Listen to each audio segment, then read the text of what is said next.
Selamat pagi, siang, sore, maupun malam, rekan-rekan live designers dimanapun Anda berada. Selamat berjumpa kembali dengan saya, di Lesmana, Dimas Satya Lesmana, Adimas Wiraja Negara, di channel favorit kalian, Design Your Own Life. Hari ini saya ingin memberikan sebuah materi terkait manusia dan komputer. Ya. Saya ingin memberikan sebuah materi bagaimana komputer adalah ciptaan Tuhan yang luar biasa canggih. Ya. Oke, coba teman-teman bayangkan jika manusia itu adalah layaknya sebuah komputer. Komputer yang paling canggih, paling rumit, paling sempurna yang pernah ada. Pernahkah teman-teman berpikir bagaimana sebenarnya cara kerja kita ya sebagai sebuah komputer? Ya. Di dalam analogi ini, saya ingin mengibaratkan tubuh kita adalah hardware, ya, perangkat keras. Layaknya motherboard, prosesor, dan perangkat keras lainnya, tubuh kita dirancang untuk melakukan tugas-tugas fisik seperti makan, bergerak, bernafas, ya, dan merasakan melalui kulit atau melalui bagian panca inderawi kita. Tubuh inilah mesin biologis yang menopang semua aktivitas kita sehari-hari. Lalu bagaimana dengan the mind, pikiran? Ya. Saya bisa mengibaratkan pikiran itu adalah sebuah software, teman-teman. Sebuah program yang mengolah informasi, menyimpan memori, menjalankan apps, aplikasi seperti logika, habit, kebiasaan, dan juga emosi. Pikiran inilah yang menghubungkan apa yang kita alami dengan apa yang kita lakukan, teman-teman.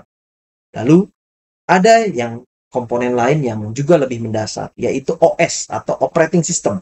Seperti layaknya sebuah komputer atau handphone, semuanya memiliki OS. Ada yang menggunakan Windows, ya, ada yang menggunakan Symbian, Java, ada yang menggunakan Apple, iOS, dan lain sebagainya. Nah, di dalam diri kita, OS ini adalah kesadaran atau jiwa kita. Inilah inti yang menjalankan segalanya, sebuah platform yang memungkinkan tubuh dan pikiran bekerja selaras. Kesadaran inilah yang membuat kita memahami tujuan hidup, menciptakan makna, dan menentukan arah. Tapi ada satu hal yang menarik, teman-teman. Layaknya komputer, manusia juga bisa mengalami masalah. Jika hardware-nya rusak, software-nya terlalu berat, atau OS-nya tidak diperbaharui. Saat tubuh kelelahan, pikiran terjebak pada pola negatif, atau jiwa kehilangan arah. Hidup kita juga akan menjadi kurang optimal, ya. Nah, lalu bagaimana dengan ruh? Pertanyaannya, ya. Ruh itu adalah energi ilahi yang menghidupkan semua bagian dalam diri kita. Tanpa ruh, tubuh kita hanyalah hardware yang mati, software yang tak akan pernah berjalan, dan OS yang tidak memiliki fungsi. Ruh adalah sumber kehidupan, anugerah langsung dari Sang Pencipta yang dihembuskan. Dia adalah bagian dari Tuhan. Jika kita mengibaratkan komputer membutuhkan listrik untuk hidup atau baterai ya untuk laptop atau untuk handphone, maka manusia membutuhkan ruh sebagai energi utama.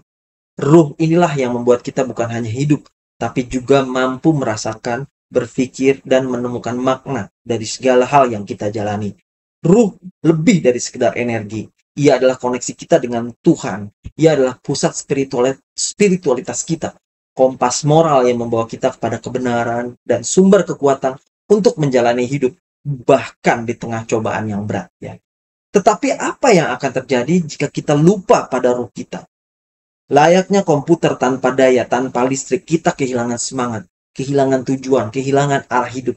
Kesibukan duniawi seringkali membuat kita lupa untuk memberi perhatian pada ruh, ya. Padahal ia adalah inti dari siapa kita sebenarnya. Ya. Lalu bagaimana cara kita menjaga agar ruh kita tetap kuat? Kuncinya adalah dengan menghubungkan diri kita kembali kepada Sang Pencipta. Melalui doa, meditasi, refleksi, kita merawat ruh kita agar tetap penuh energi, selaras dengan tubuh, pikiran, dan jiwa kita. Ya. Manusia adalah ciptaan yang sempurna. Perpaduan antara fisik, mental, dan spiritual. Ketika kita memahami bahwa tubuh, pikiran, jiwa, dan ruh adalah satu kesatuan, kita bisa menjalani hidup dengan lebih sadar, lebih bermakna, dan lebih penuh dengan energi. Terima kasih.